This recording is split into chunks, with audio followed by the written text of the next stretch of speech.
Welcome y'all to Caching in the Northwest, the only podcast dedicated to geocaching in the Pacific Northwest. We'll talk about caches and caches unique to this little corner of the country tonight. So, while you're obligated to stay at the graduation after party, we'll be caching in the Northwest. And we can't do that until we bring in our monkey. Some say he's a good, bad example. And others say he's tamed orcas to pull his kayak. All we know is he's called a land monkey. You know, often I listen to these introductions and I think, is that a euphemism? And it's not. No, it's just a fact. It's not a euphemism.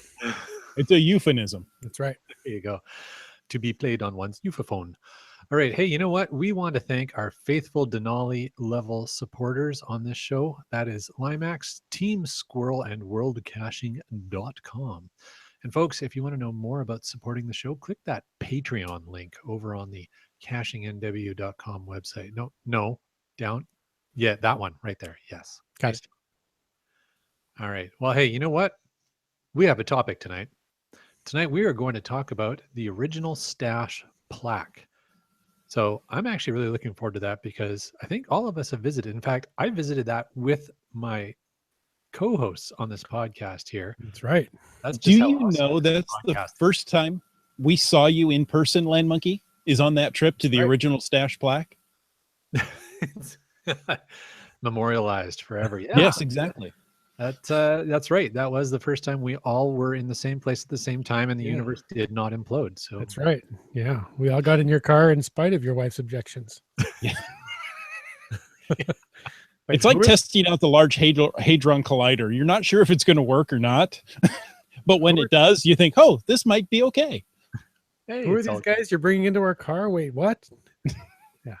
Awesome. Well, yeah, we'll probably have a few memories of our own that come up, and I would definitely encourage anybody in our in our chat room over there to throw out any of their memories of the original stash and any questions that they might have about the original stash plaque as we go through the podcast tonight. Remember to also, if you have anything else that's not really show related, but you want to talk about it, remember to give it the old hashtag FTAS. So then that's hashtag FTAS for the after show. All right. Well, that's a whole lot of stuff here. Speaking of stuff. Yeah, I like stuff. We like stuff.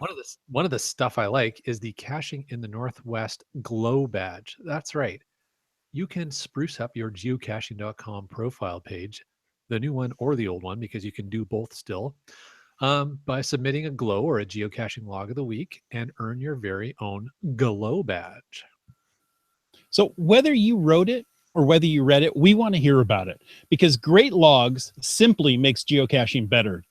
The way to do that is send an email to feedback@cachingnw.com. You know what? We like to hear it in your own voice. Go ahead and call into 253-693-TFTC or use the voicemail tool right there on the website and show us how you glow. That's right. And it's a great voicemail tool, by the way. Go check that thing out. This week, we've got a great log, a geocaching log of the week, contributed by loyal listener, friend of the show, Subway Mark.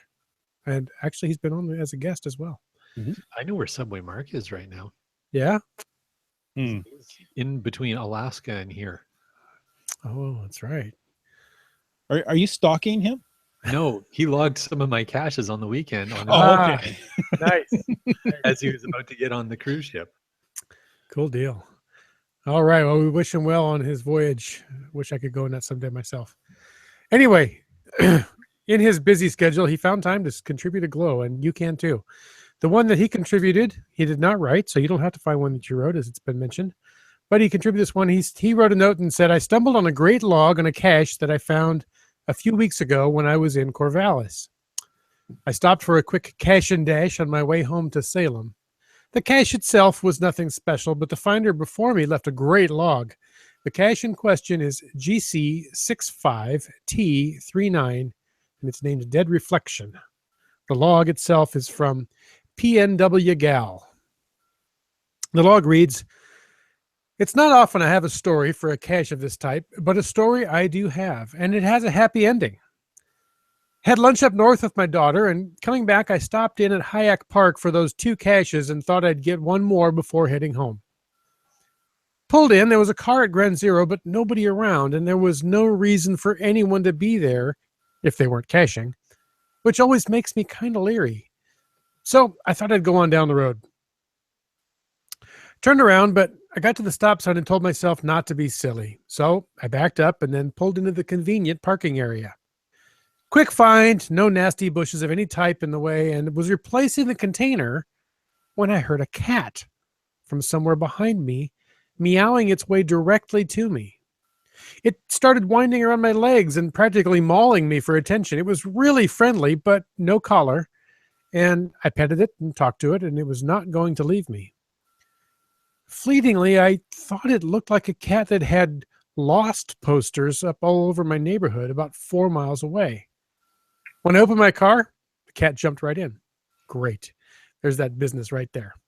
Of course, it was closed for today, that business, so I saw a personal car in the lot, so I went over to the gate that barred the parking lot and hollered, "Hello," a few times, and the cat stuck with me the whole way. I didn't want to just leave the cat, but I didn't want to take it if it belonged to someone at the business.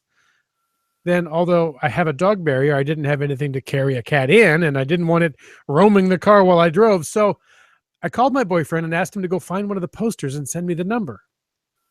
He went and found one of the posters and texted me a picture of it, and I thought, that's beep. Names have been omitted to protect the innocent. I called the number. I asked the gal if they'd found their cat, and she said they hadn't. So I told her I was a geocacher and off the beaten path, and I thought their cat had found me.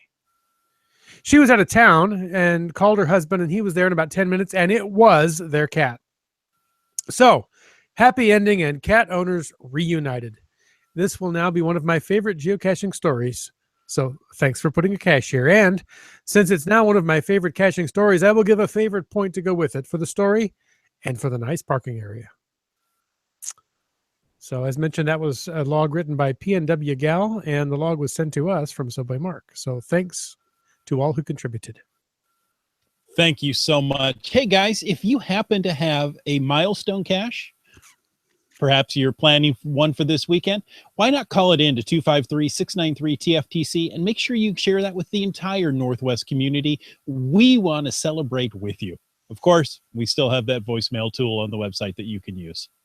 Yeah, that's a good point. And a milestone cache can really be anything that's a milestone to you. It can be your 1,700th or your, whatever makes a cache and a geocaching experience memorable to you. We want to hear about it. We want to share that. So, send it in. Use the voicemail tool on the website. Call 253-693-TFTC. All right. And while you're doing that, why don't you just sit back and listen to a little bit more news now? Okay. All right. There you go, Chris. You relaxed? Yes, I think I am. Thank you very much. There you go. Now, are you sitting comfortably? Mildly. Then we'll begin. All right. The friend of the show, Dano Pugac, he sent us a link to an article. I think we've talked about this one on the show before, but you know what? It's always a good opportunity to bring it back up because it's kind of an interesting topic. And that is the concept of cell phone coverage in Mount Rainier National Park. So there's an article in The Guardian all about environmentalists and their response to a cell phone plan for Mount Rainier National Park. The park has prepared an environmental assessment to allow Verizon, T-Mobile, and AT&T to extend their coverage. And of course, some folks aren't happy about it. The famous site on the south slope of Mount Rainier National Park, that would be known as Paradise, a really neat place to stop there. That area is planning to have coverage from a 14,400 foot tall volcano. I think they're talking about Mount Rainier. Yeah. Geez, what we've got there, 230,000 acres that park encompasses. That's a lot of space. You drove around that just a couple of weeks ago, didn't you?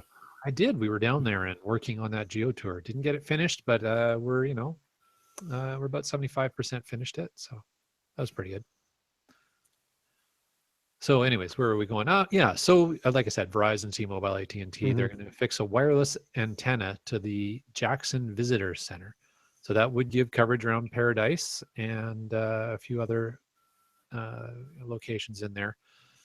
And of course, a lot of people are have varying opinions about it. So I won't read through the entire article, but No surprise. but if you have input on this and you want to get your input heard, the park is soliciting public comment on the proposal until July 19th. And then it's going to submit its recommendation to a regional director of the NPS who will make the final decision. So there you go. That's good. Yeah, it came up in our Twitter feed for debate, and there's pros and cons, like a lot of things. It's people are touting the safety reasons to have cell phone coverage there, and people are also saying that it destroys the pristine wilderness of the area. So I don't know. I kind of chuckled when I read a line in the news article and quoted by Brayling in the chat room that says they already paved Paradise and put up a parking lot, and now they want to put cell phone coverage there. And a visitor center and a hotel too. Well, yeah. Yeah, and a really good earth cache right in that area because there's hot springs. Oh, I like that. Now, Broncos fan for life in the chat says you're not going to see the cell towers. They're going to be inside the buildings. So it's not going to be, exposed and ruining the vistas.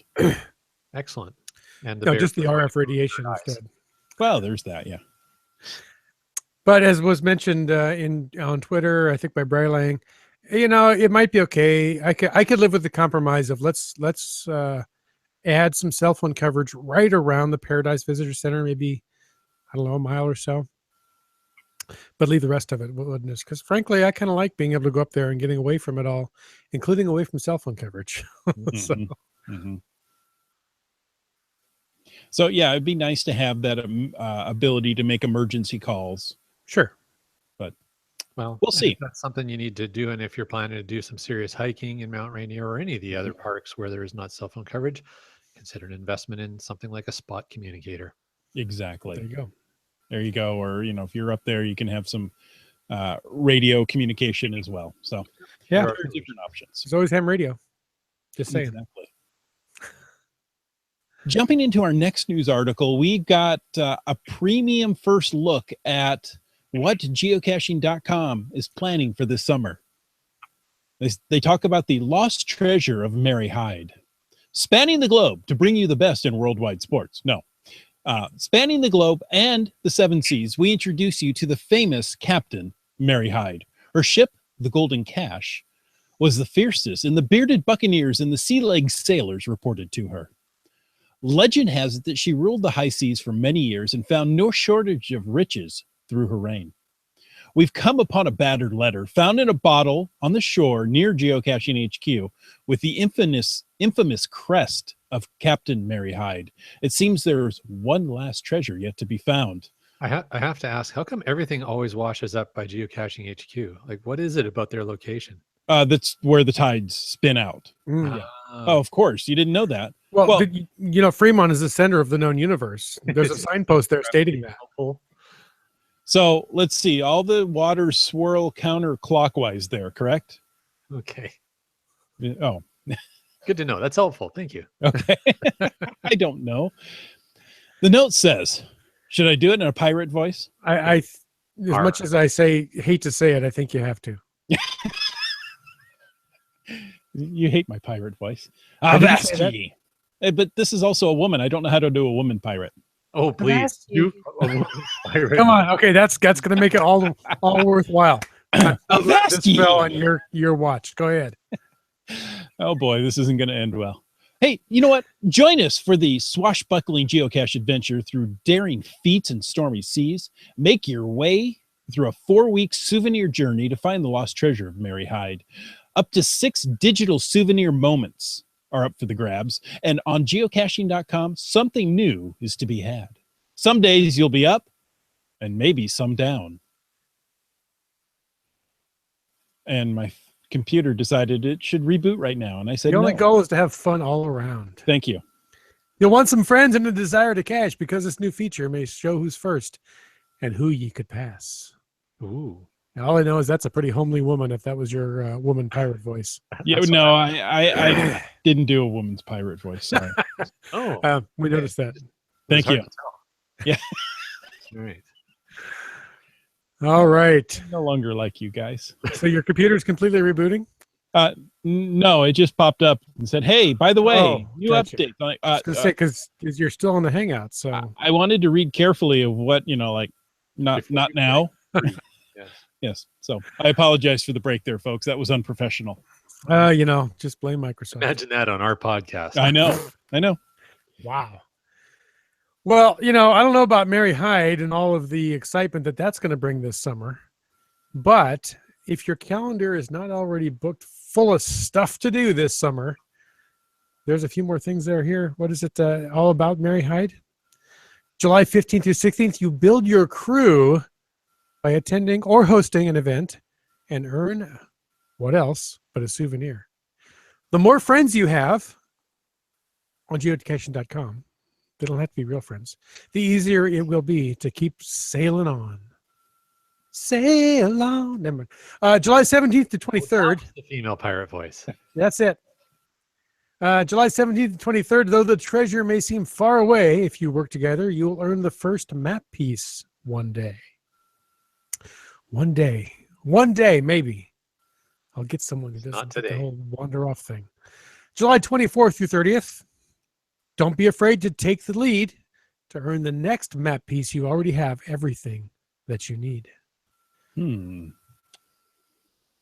Close on the heels of that is July 31st to August 6th. When you work with a crew, earning the third map piece becomes easier to do. And finally, August 7th through 13th, challenge yourself to earn the last piece, or else the search for lost treasure will never cease. Nor will the bad puns, like, are you with us? Pledge your participation in the comments over at geocaching.com blog and start planning your events for July 15th or 16th. Awesome. Seems like every summer now we've had some great events that have taken place over multiple weeks. So, Well, and July is going to be loaded up with stuff because we've got July 1st and 2nd Signal coming to Canada. And so events yeah. for that, a souvenir, and then a couple of weeks later. So, yeah, looks like a lot of fun. Well, you can't forget one big thing going on here in July 29th. It's the Caching in the Northwest hike to Monte Cristo. Will there be an event associated with that? There must be an event associated with that. I mean, how can we have a hike without an event? Will there be a sandwich? I don't know. We're going to work on that. Okay. Because now I'm hungry. Every time you say Monte Cristo, I get hungry. I don't know why. I don't know. But mark your calendars, July 29th, hike to Monte Cristo with the Caching in the Northwest crew and other people who, you may have more fun with. What could go wrong? That's right. All right. Well, hey, you know what? We got a little bit of sneaky news hot in from Geocaching HQ. So we're going to segue into that right now. Was there anything else about the Monte Cristo hike we wanted to share? Is there anywhere on our website people should go? More information? You can head to, why did you bring that up? Because I don't know. Okay. His head computer over- wants to reboot. Don't ask him. Head on over to cashingnw.com/GCBC. That happens to be the GC code for the Monte Cristo. Oh. It's GCBC. GCBC. cashingnw.com/Gikpic. Gick. Got it. I'd like to buy a vowel. Does that mean you live in Vancouver, Bick? Yep. Okay. All right. Well, hey, like I was saying, we noticed Land Monkeys and some of our caching friends noticed that the personal cache note size limitations had been increased. We noticed that last week as we were entering something in and it didn't run into the usual size limitation.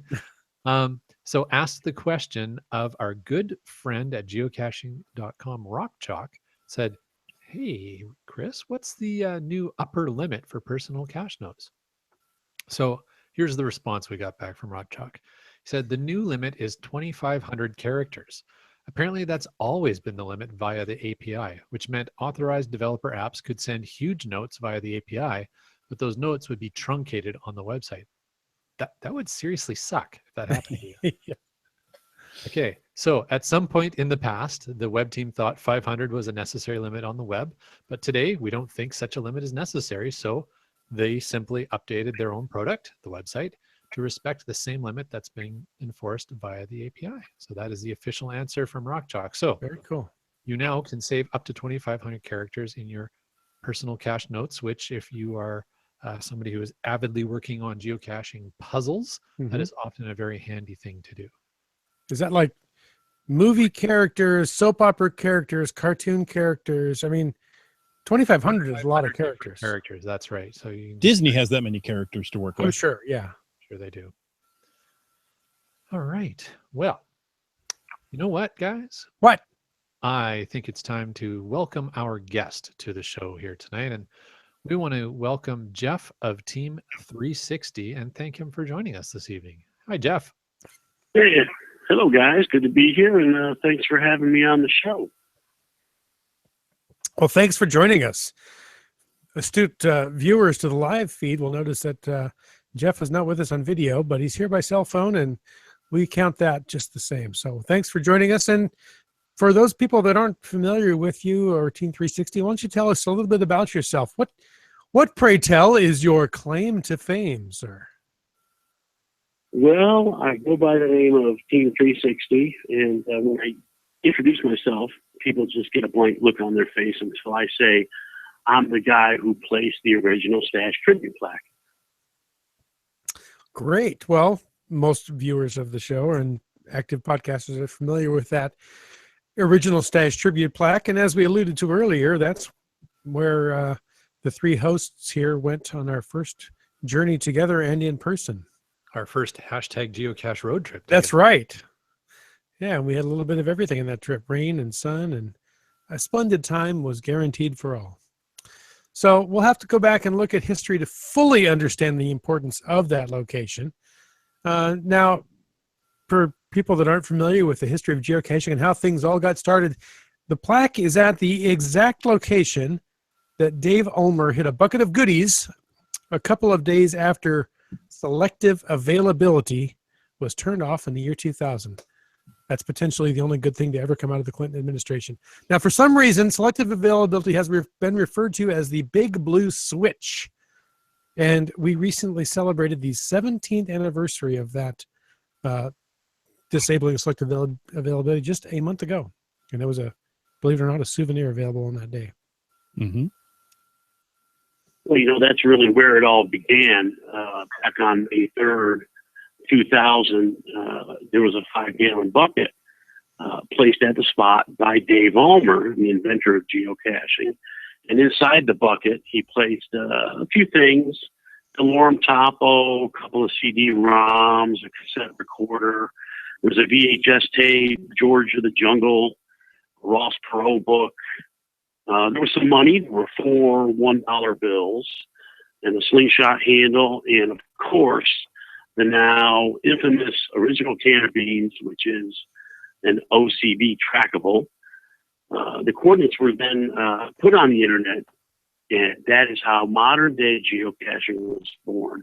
Now, the first geocacher to find that cache was a gentleman by the name of Mike Teague, who took the money and left some cigarettes, a cassette tape, and a pen. That's interesting, because going by today's standards of what you leave and what you're allowed to leave behind in geocaches, you're not supposed to leave cassette tapes in them. Yeah, that's right. And there's never a pen in any of the geocaches I find. True.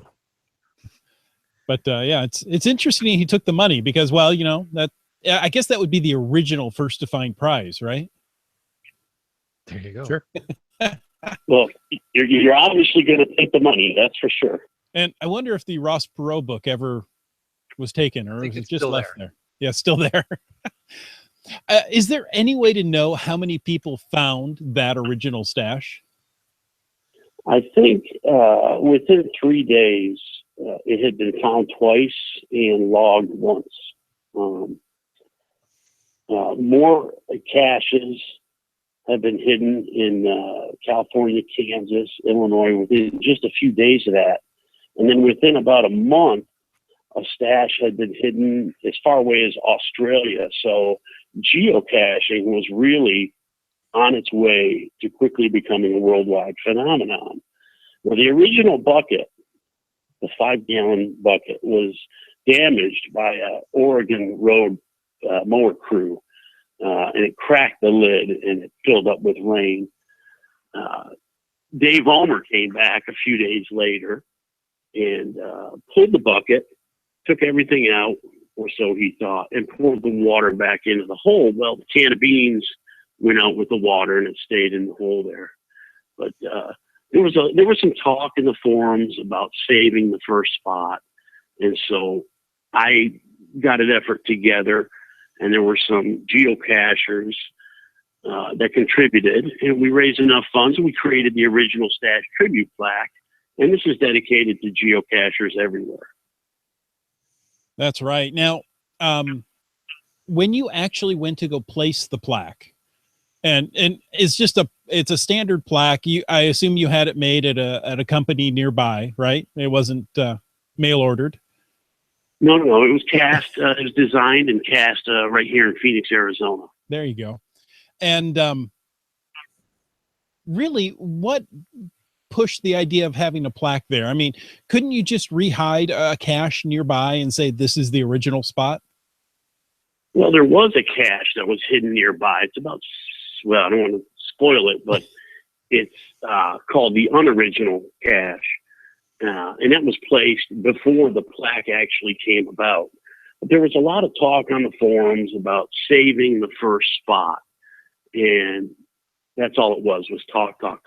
So I said, well, let's do it. Let's get a group together and get the plaque made and get it up there and commemorate the spot. So you actually, had the plaque made, drove it up there, and were able to place it. Can you tell us a little bit about that historic event of placing the plaque?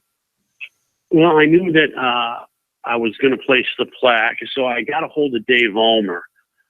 I emailed him, and he came out for the ceremony. And there was another geocacher. His name was Makayo, and he was one of the original finders of that very first cache before it got pulled. And he showed up, so we narrowed in on the exact spot. We wanted to have the exact spot for the plaque. We found it. We made the wood frame. I remember the day it was muggy, and I was just drenched, mixing the concrete. So my own sweat is in that concrete base there. But mixed the quickcrete, poured it, put the plaque in place. Dave Ulmer broke out a bottle of champagne. We had a champagne toast, and then we all went to lunch while the cement was kind of setting there. So but I remember it was very muggy that day. And of course, I'm doing the work and I got 3 supervisors. So it was fun though. And I'm glad that we did it because we got the spot marked. Exactly. Well, it was right off the side of the road. So it would be like a road crew. You can only have one person working when 3 or 4 are watching. That's right. I assume they had shovels to lean on. Yeah, I've got 3 flag guys. There you go. Nice. It was interesting, and it was a lot of work to get it done. Now it's secured in the cement base. It's bolted. It's got bolts that go down in the cement, and then we made sure that we also put some rebar into the ground going out in different directions, and that's also part of the concrete. So it's in there pretty securely, and it's been there since September of 2003. So we did something right. It's still there. Exactly. We're looking at 14 years later. Great. Yeah. Well done. It's kind of funny because the original logbook was just an Altoids tin that we sank into the side of the cement. And we thought, oh, no one's going to come out here and discover it. So we'll just put a small logbook. And that lasted about a week. Wow. So how did word get out that the plaque was now there? Like, was that communicated out through geocaching.com or just out through the caching community? It was listed, obviously, as a regular cache. So it showed up in cache listings. And there was a lot of talk about it in the forums right after we placed it. back in 2003. So word got around pretty quickly. And now it's kind of become this holy mecca of geocaching where, people get down on the ground and pray to it and do all sorts of craziness, which is really fun to see. It's really the holy ground of geocaching. Now, I've always been told that if you place your GPS on the actual plaque there, it will increase your sensitivity on the GPS for the rest of its natural life. Absolutely. Okay. You get extended super life battery power as well, and your DNS just disappear. Oh, I missed that part of it, man. I have not been using all the powers that I was granted that day. Yeah, and you're not sensitive at all. Yeah, well, Oh, wait. it was the GPS Oh, got that it. got sensitive, not me. Okay. So That explains it. So how long after the plaque got put in place did the whole concept of the triad come up? Because I would imagine I don't know exactly when the ape caches were placed, because that's so okay. I'm gonna take a step backwards. 2001. 2001 was the ape caches. Mhm. Okay, so shortly after. May 3rd, 2000 would have been when the original first geocache was placed. And then the plaque, of course, was placed in September of 2003. And then the triad idea came out. It wasn't too long after that. It was the headquarters, the ape cache, and the plaque, which I just recently finally completed the triad. I visited headquarters back in February, and it was just fantastic.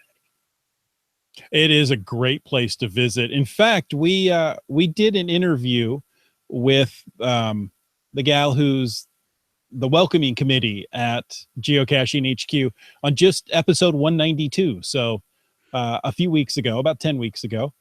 And it was a great interview. Go back and listen to it if you're interested. We also talked about the ape cache. That was in episode 190. And how it's getting restored to its original glory. Yeah. And there'll be, of course, a big event there this summer.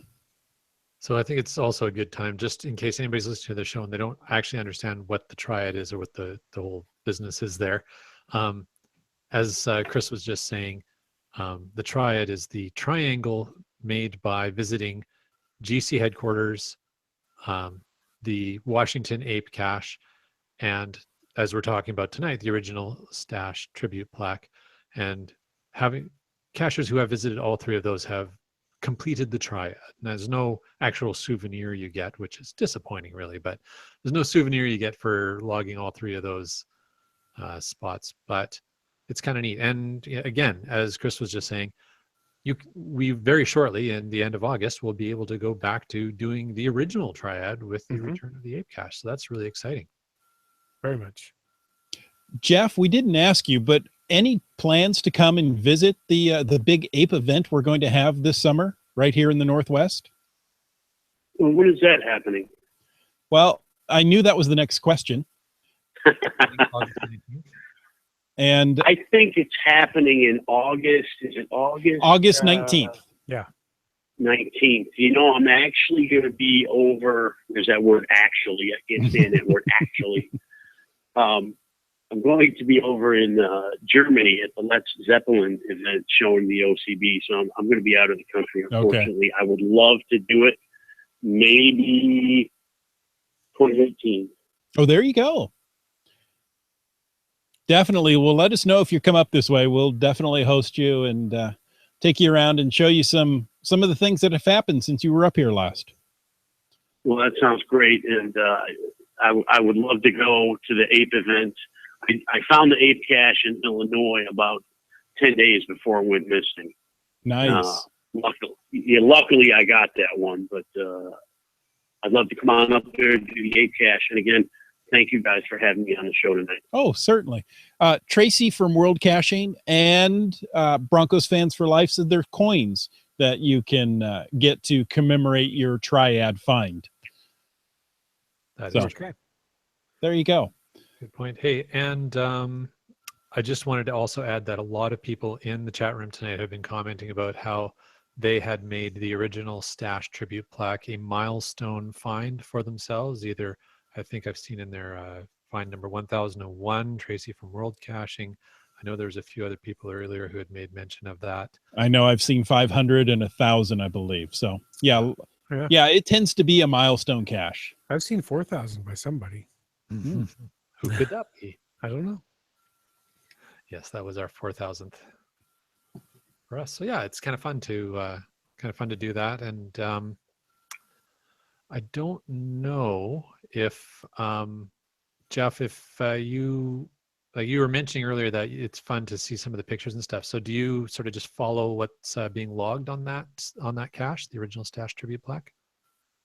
Well, I used to be a follower, but so many people find it that your email gets jammed up. So Yeah. I do go to the page every now and then. Cool. Nice. Well, and little known fact that right at the center of the triad between all three of these fantastic geocaching landmarks, you will find the Caching in the Northwest podcast. Ooh. I was thinking the center of the triad geocache. Oh, well, there's that too. But, Okay. Caching in the Northwest, where geocaching started. That's right. Is that center of the triad? Is that a challenge cache? I believe it is. You have to have the other three. They accepted the ape cache revisited, I believe. So, but now you'll be able to find the real ape cache again. Absolutely. Very cool. At least for a week. Well, that's true. I believe they're going to take Jeff's strategy here and put some concrete out there to keep that thing in place. And rebar. I was just going to ask if you knew what the details were. Are they bringing it out for 1 week, or are they putting it back there permanently? Permanently. They're putting it back permanently. They geocaching.com, after the original ape container had been retrieved, we interviewed the folks that did that as well on this show. After that had been retrieved, they returned it to geocaching.com, and geocaching.com, in all their wisdom, put it out to the people. What do you want? Do you want it to be a traveling travel bug, or kind of like the original can of beans, which I want to talk about in just a moment, or other, do you want it back to its original spot, or something we bring out once a year? And overwhelmingly they said return it to its original spot and restore the ape icon. So nice. Yeah. One thing, Jeff, before you leave, you had mentioned before the show that this original can of beans got some airtime on TV through one of the shows called Mysteries at the Museum. Yeah, it was on Travel Channel, Mysteries at the Museum. 2 years ago, I was contacted. 2 years now, year and a half. I was contacted by a geocacher who does production for that show, and they wanted to do a show called The Birth of Geocaching. So the crew flew down here to Phoenix, and we filmed the entire day out at the Phoenix Science Center with the original can of beans as the featured object on the show.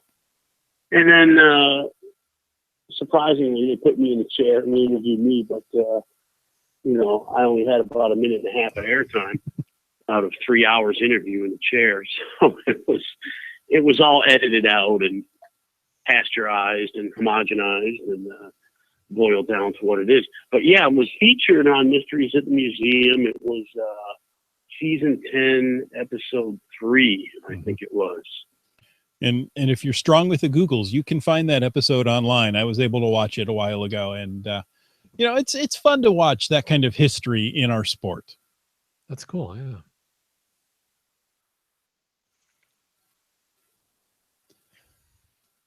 Well, folks, what do you think?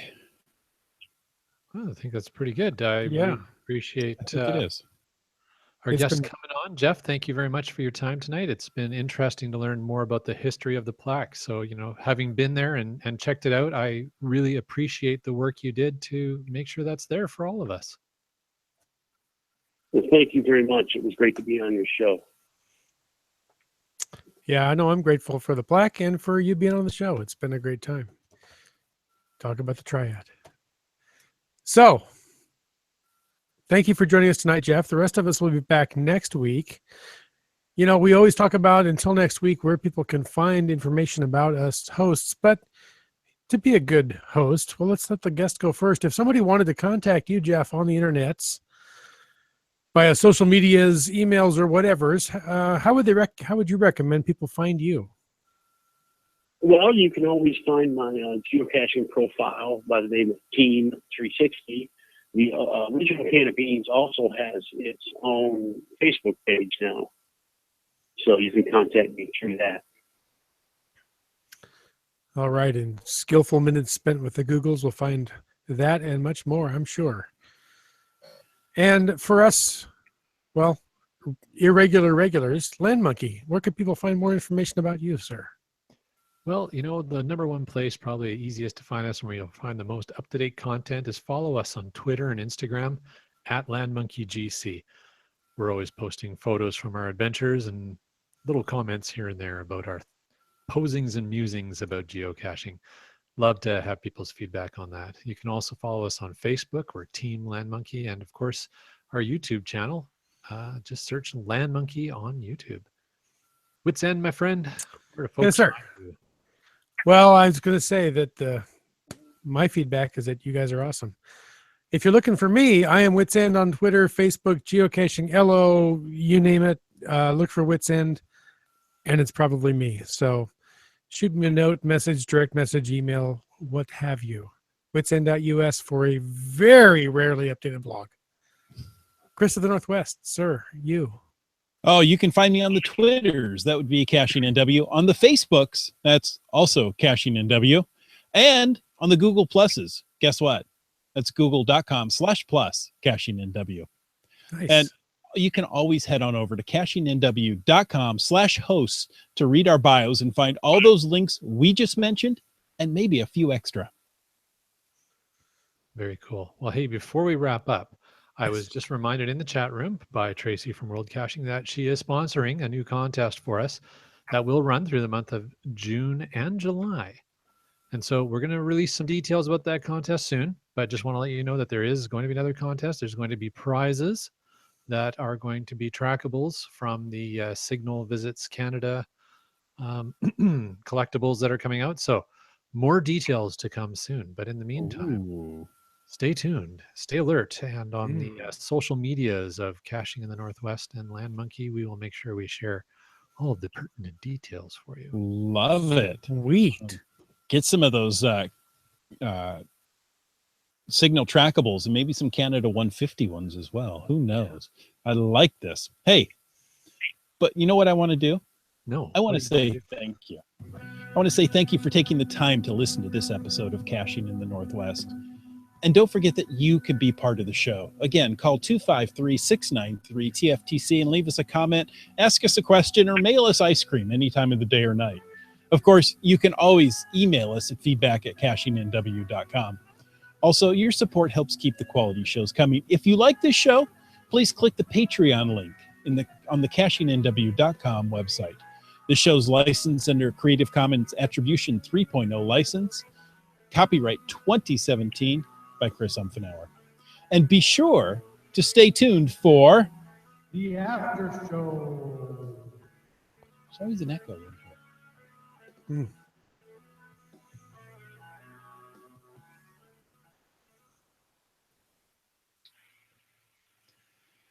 All right. Brian Lang says he's going to mail us ice cream. It should be here in about 2 weeks. Sweet. That'd be perfect. Yeah. Oh, doesn't it Not become sure a what shake at it's that called point? after it's been in the mail for 2 weeks. I think the ice is gone. It's just cream. Okay. And maybe cream you don't want to drink.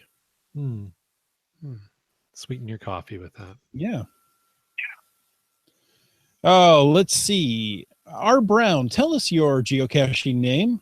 Now, the Plaque was his 500th find, June 2006. Very nice. Cool. My 500th find was the Love the cache. even numbers, those milestone caches on this, or milestone finds on this particular cache. Yeah. It's really quite worth it. Yeah, we did the ape cache for our 500th, as I recall. Yes, we did. That was fun. Oh, you guys had simultaneous 500? Yeah, I was at 499 and Chris was at 496 or something. So we went and found a few simple park and grabs on the way up there, and we found 500 together. Yeah, it was nice. It took a little bit of work to coordinate it, but you know, on milestones like that, you really have to go all out. Oh yes, it's BC Rock Crawler. Nice. You know, it's funny. I look at that and go, of course I know that. Yeah, at the time. Jeff, you're still with us. Still here. You wanted to talk about the original can of beans. It's going to make one last appearance here in the near future. Well, it's scheduled for a final appearance, but that's still 2 years out. That's going to be in Scotland at the 2019 UK mega event, and then it will be retired. But there are 3 mega events it's going to this year, coming up in August and September. It's scheduled for the Halifax Maritime Mega Event in Halifax, Canada. And then 2 weeks later, it's going to the Let's Zeppelin Mega Event in Germany, which hopefully goes giga. It's got a real good chance to go giga there. And then it's scheduled to go to the GeoCoin Fest Belgium in September. So it's got 3 international trips coming up this year. And I'm in talks for a major mega event next year. I don't want to give too much away, but that would be its last North American appearance. So it's on its kind of final 2 years of touring here, and then I think it's time to retire it. It's all, you know, the travel. I enjoyed the travel, but it's time to after 13 years. I think it's time. Yeah. It's time to eat those beans. No, not after 13 years. You probably don't want to eat the beans. Aged to perfection. Well, there were, you know, when I recovered the original can of beans, there were actually there were really still beans inside the can, even after 2 years in the ground. But I couldn't get it on the airplane because it was considered food. Thank you, TSA. And then I had to go and wash it out. So the beans went down the drain at the PDX airport there. Interesting. Yeah, because we know no real food is ever allowed on airplanes. I've eaten what they've served, and it's not real food. Try the kosher meal next time.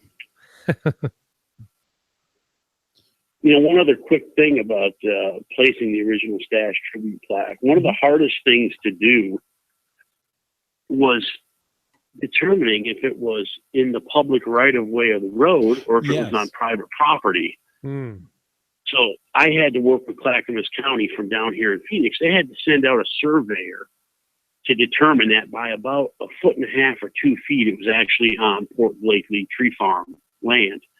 So then I had to write to Port Blakely Tree Farm, and we had to work out this deal where they would add it to their land contract in perpetuity. You know, whether the land is sold or not, the plaque can remain. So we had to hammer all this out before I even got up there. So that was the hardest part. Mixing the cement, putting the plaque in place is easy, but that was the hard part. That's right. I remember reading about that, and I forgot to ask you. Yeah, that is the hard part, trying to deal with land managers and especially it's one thing to place a cache there that, you know, could be there for 2, 3, 4 years, but you're asking for a plaque to remain from this point forward. So. Right. It has to be part of the deal. If they sell the land, that the new owner will also agree to keep the plaque there. And that was tough, you know, dealing with the legal issues, but I'm glad it got done and we preserved that exact spot. Did they have any major concerns over that? Did they, I mean, obviously you probably taught them about geocaching. Right. I had to explain what geocaching was. And then they were really concerned about social trails on the land or people, you know, any kind of litter or abuse of the land.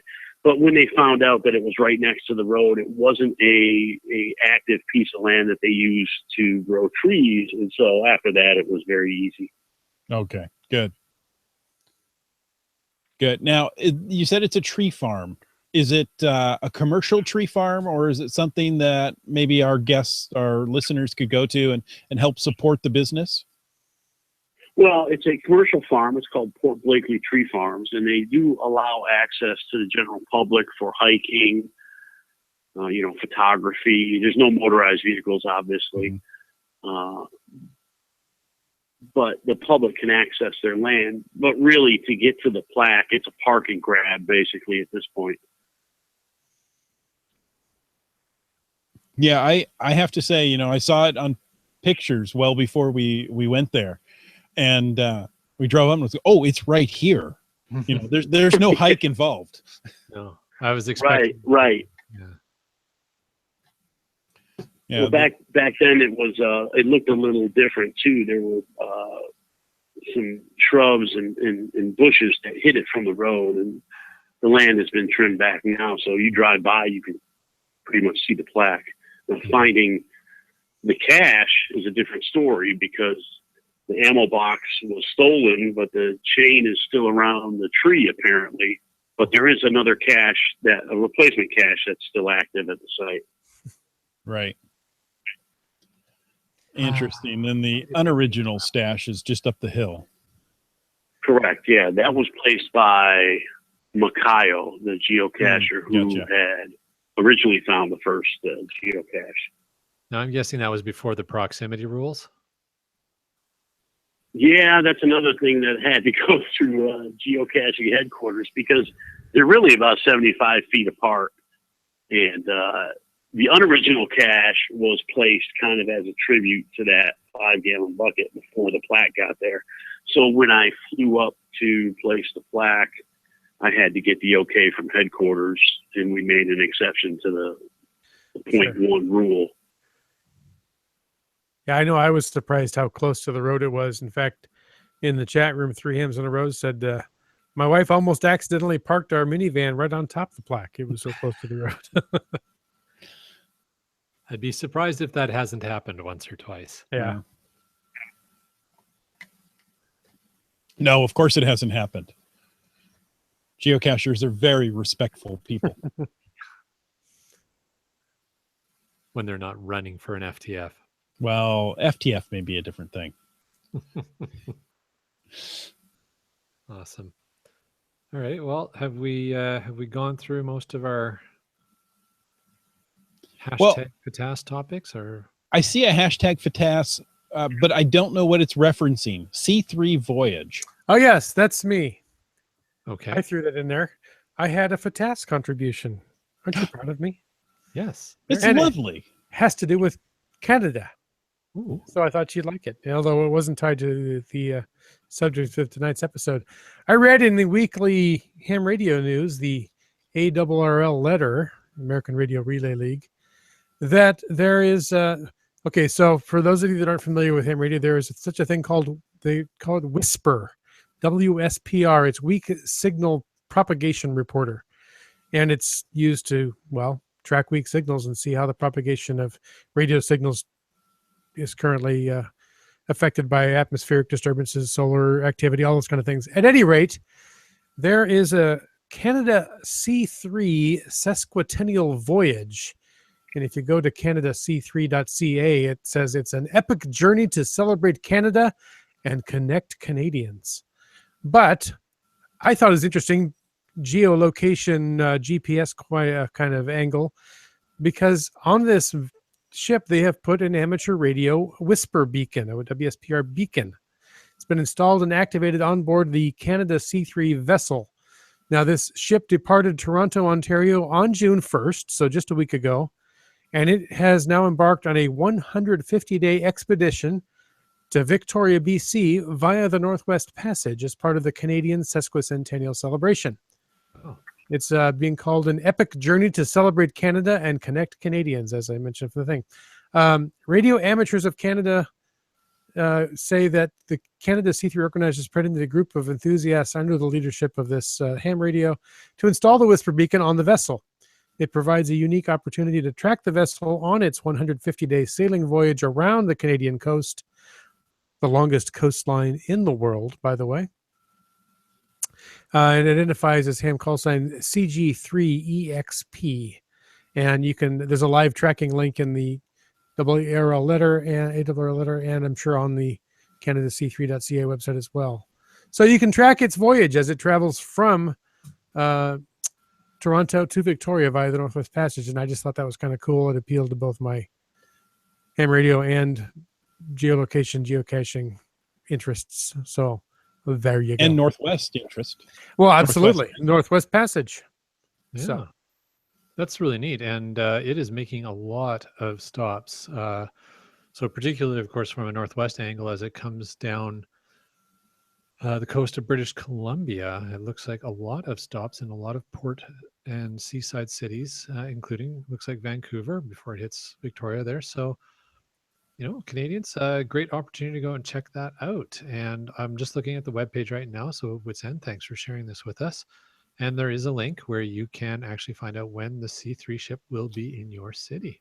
So Brylang says it's sailing from sea to sea to sea. that's right.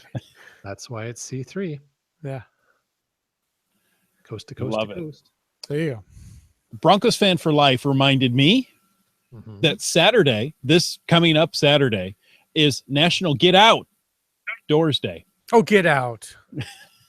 National Get Outdoors Day. Now, if you're interested, the WSGA, that's the Washington State Geocaching Association, is going to be at Lake Sammamish Park. They're going to hide some caches there for people to find. It's free. You don't need a pass to use the park that day. So head on out to Lake Sammamish if you're in the area and say hi to the WSGA faithful volunteers who show up for all these things. Pretty cool. And it looks like the weather's going to cooperate for Saturday. So that's good news.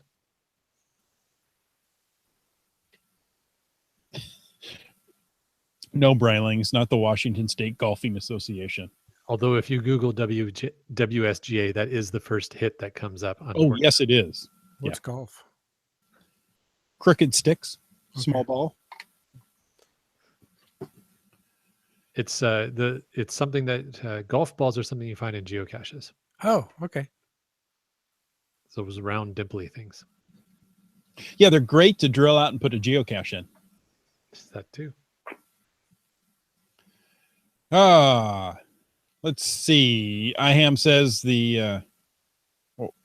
we state gregariously always. And the balloon launch is weather dependent. There's IHAM's his radio club's looking to launch a balloon. Yeah, high altitude balloon launch.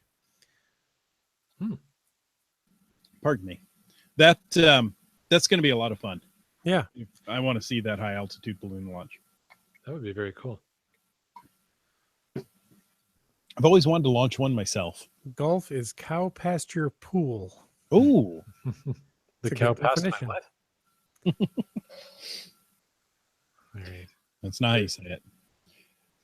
Okay, folks. Well, I have 10 o'clock here. I Sounds want to like say thank you to each and every one of you who came and hung out with us tonight, That's especially those in the chat, those watching live, and those listening later. And our guest. Yes, And thank our you. guest, of And course, you, our guest. and you, and thank you, and thank you, and thank you, and thank you, and thank you, and thank you. And until next week, you get a podcast, and you get a podcast, and you get That's a right. podcast. And until next week, get out and get caching in the Northwest.